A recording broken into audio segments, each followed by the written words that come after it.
আপনার বিকাল টাইমে নদীর পাড়ে ঘুরতে খুব ভালো লাগে, বুঝছেন।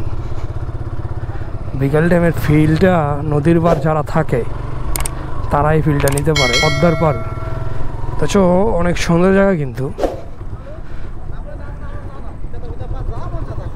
মামা একটু আসতে, নদীর পাশ দিয়ে যে রাস্তাগুলো চলে গেছে কত সুন্দর দেখতে, দেখা যায়।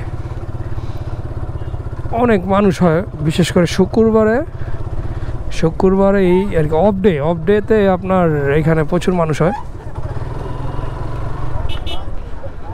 আল্লাহু আকবার। ভাইয়া আস্তে আস্তে আস্তে আস্তে আস্তে।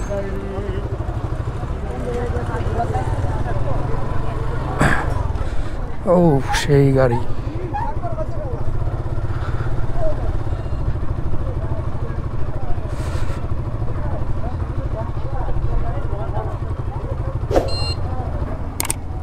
এ রে মামা, তুই তো ঠেলা দিয়ে ঢুকাই দিস রে।